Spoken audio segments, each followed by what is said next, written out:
आज के हमारे दल बदलू हैं, मेरा मतलब मेहमान है गुरदास मान और सोनू वालिया। लेकिन सोनू वालिया से पहले जोरदार तालियां शुरू की और उसके रबर बैंड के लिए।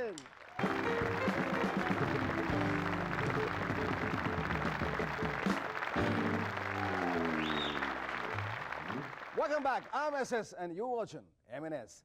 पिछले दिनों मैंने बताया था कि सोनिया जी ने कांग्रेस में नई जान डालने के लिए राजेश खन्ना साहब को अपने यहां बुलाया था।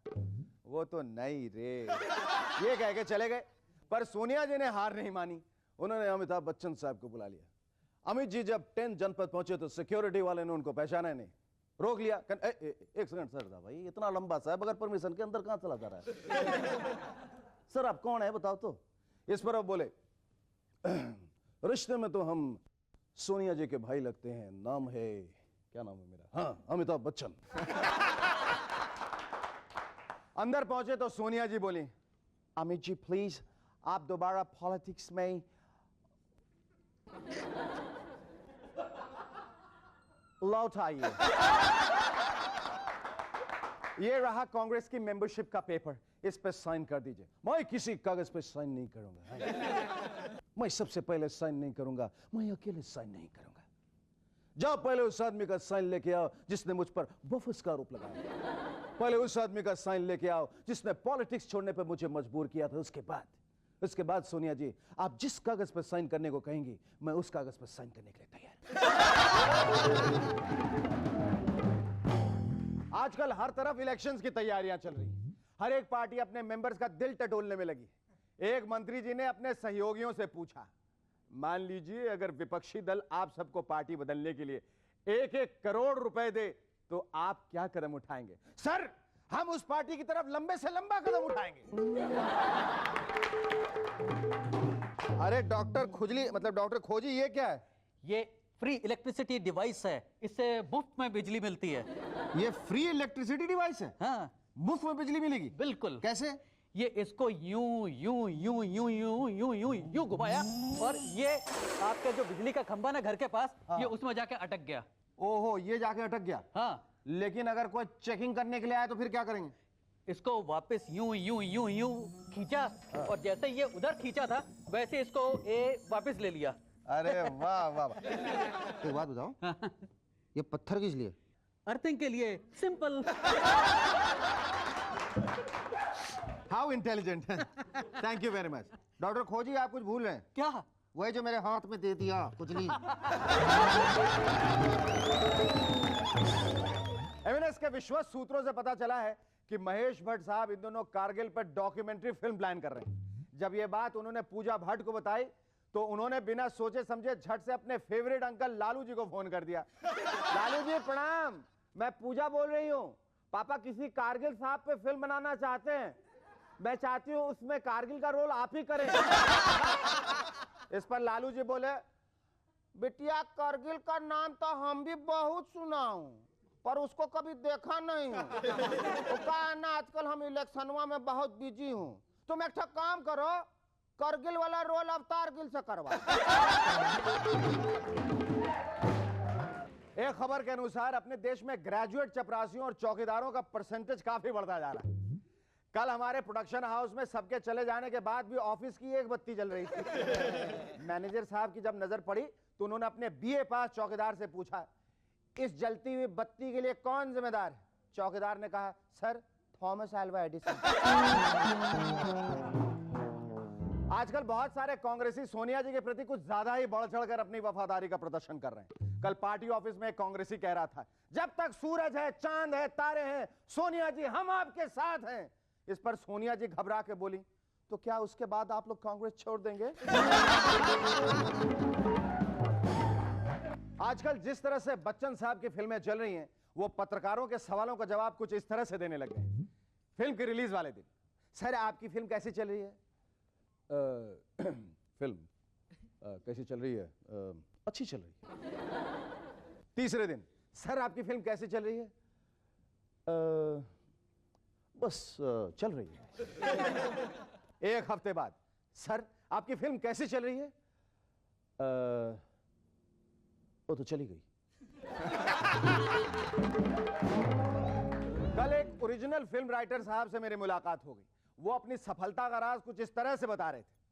हमारे यहाँ कामयाब राइटर वही है जो बहुत सारी फिल्मों से इंस्पायर होकर एक फिल्म की स्टोरी लिख डाले। फिल्म अगर हिट हो जाए तो उसी कहानी पर एक उपन्यास लिखकर किसी पब्लिशर को बेच दे। उपन्यास कामयाब हो जाए तो उसके तमिल, तेलुगु, कन्नड़ वर्जन साउथ के फिल्म प्रोड्यूसर को बेच दे। इतना ही नहीं साहब, साउथ के फिल्म हिट होते ही उसके हिंदी राइट्स किसी नए बम्बईया प्रोड्यूसर को मुंह मांगी कीमत पे बेच डाले। देखा, कहानी एक, फायदे अनेक। पिछले दिनों लालू जी वायरल फीवर के चपेट में ऐसा है कि बुखार 102 डिग्री पहुंच गया। इस पर राबड़ी जी बोली, इंडियन टीम का कप्तान तो सेंचुरी मारा नहीं भाई, चलो हमरे बिहार के कप्तान ने सेंचुरी मार दिया। क्रिकेटवा में न सही, बुखारवा में सही। Our first guest on MNS tonight is India's first Bhangra pop star who's also a black belt in judo and has belted out hits for over 15 years. Ladies and gentlemen, please welcome Gurudas Mann.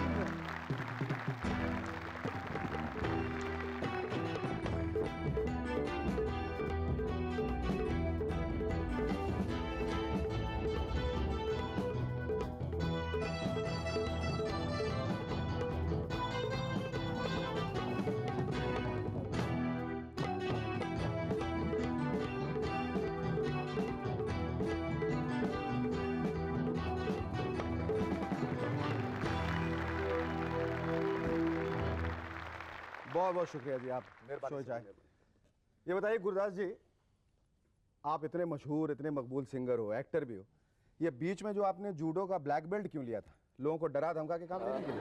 नहीं, अपनी सेहत को बरकरार रखने के लिए और दुश्मनों से बचने के लिए, क्योंकि आजकल दुश्मन हमारे ऊपर ही नहीं, सिर्फ मुल्क के ऊपर भी छाए हुए हैं। हाँ हाँ, और इस वजह से भी लिया कि प्रोफेशनली अगर कोई कंपटीशन हो जाए तो उसका भी सामना ब्लैक बेल्ट से किया जा सकता है, किसी को नजदीक नहीं आने दें। बिल्कुल, इसीलिए बांधी हुई गुरदास जी, मेरे ख्याल से आप हिंदुस्तान के पहले जेन्युइन, अनअडल्टरेटेड, अनरीमिक्स्ड, पहली धार के पॉप स्टार हो। बाकी जितने सारे नकलची हैं क्लोन से। First of its kind.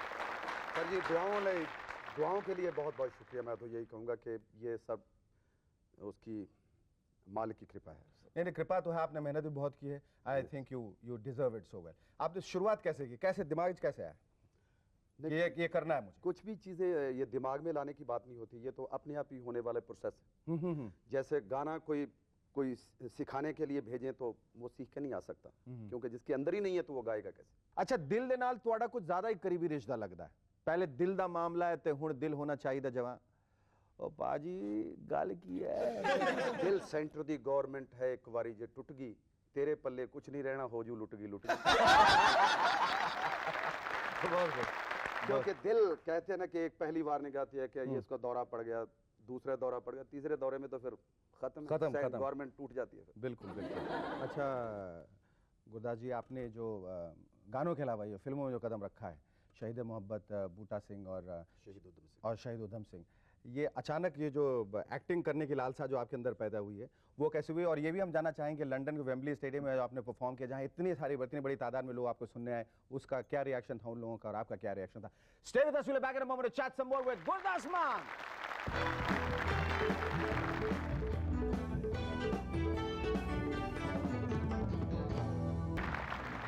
Hello, welcome back to MNS once again.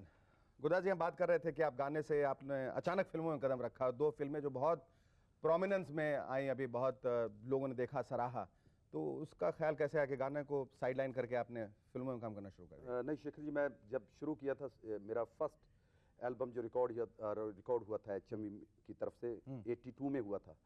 तो 82 में ही हमारी एक फिल्म बनी थी। दूरदर्शन से किसी प्रोड्यूसर ने देखा कि ये लड़के में कुछ है। फर्स्ट फिल्म उस वक्त हुई थी, मामला गड़बड़ उसका नाम था। अच्छा। पहली फिल्म, उसके बाद लॉन्ग दा लिश्कारा फिल्म, पंजाबी की फिल्म रिलीज हुई, दोनों सुपर हिट, बहुत अच्छी। हाँ गुरदास जी, ये जो आपने अभी परफॉर्म किया लंदन में वेम्बली स्टेडियम में, इतना बड़ा क्राउड आया, इतनी बड़ी तादाद में लोग आपको देखने आए, तो क्या आपने क्या सोचा था? मतलब कोई आशंका थी, कोई दिल में शक था, या आप पूरे कॉन्फिडेंट रहते हैं कि जब गुरदास मान जी जाएंगे तो स्टेडियम जो फुल होने ही वाला है। नहीं, मैं बिल्कुल वैसे ही घबराता हूँ जैसे एक बच्चा पेपर देने जाता है, एग्ज़ाम देने के लिए जाता है। मेरे लिए हर परफॉर्मेंस मेरे लिए एक इम्तिहान होती है। गुरदास पाजी, ये जो अभी अभी फिल्म रिलीज हुई सिर्फ तुम, जिसमें आपका एक बड़ा ही रंगीला लल्लन टाप गाना है, जिसमें आप माशाल्लाह एक कुड़ी को प्लेटफॉर्म में छेड़ रहे हैं, ट्रेन में छेड़ रहे हैं, कभी इधर छेड़ रहे हैं, कभी उधर छेड़ रहे हैं। वो गाना देखते मुझे ऐसा लग गया था कि अगर कोई ये गाना कर सकता है तो सिर्फ तुम। आपको भी ऐसा ही लगा था?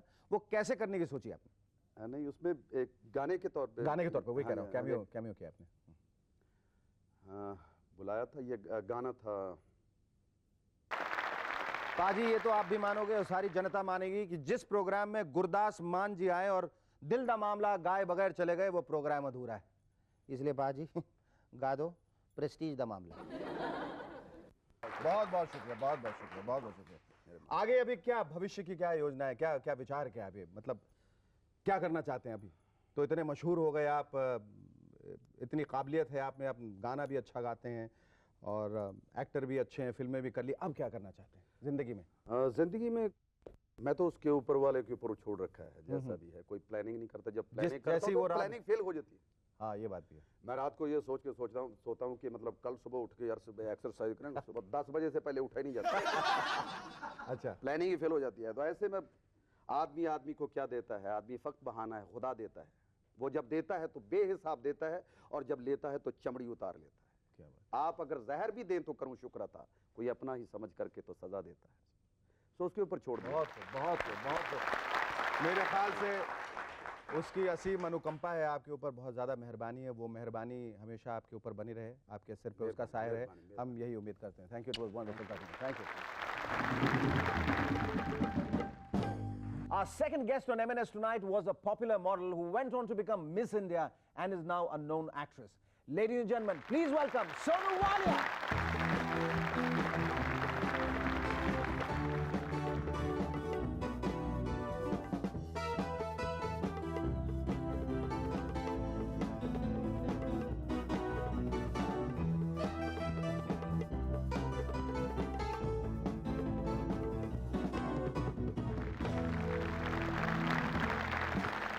So tell me, where are you? I mean, like, you know, one hasn't seen you for a long time in movies and serials.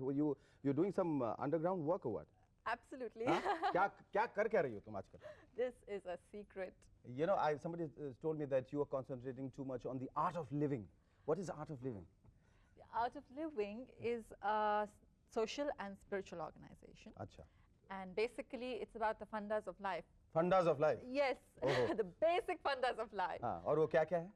That is the ability to accept things as they come. Okay.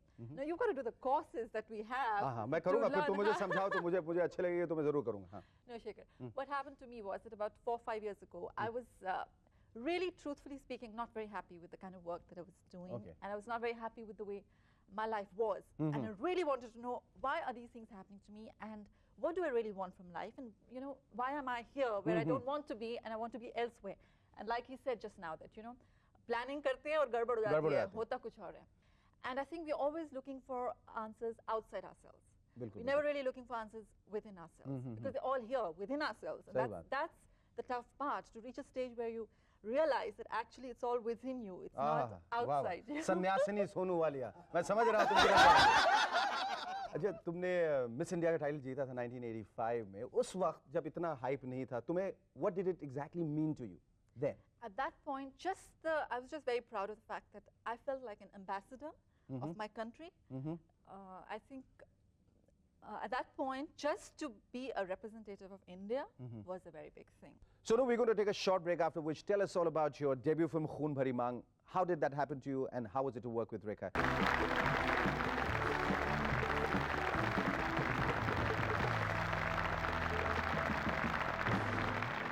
Hello, welcome back to M&S once again. हाँ सोनू, हम बात कर रहे थे तुम्हारे film career की। तुमने शुरुआत की फिल्म खून भरी मांग से. How did it come to you and how did it happen?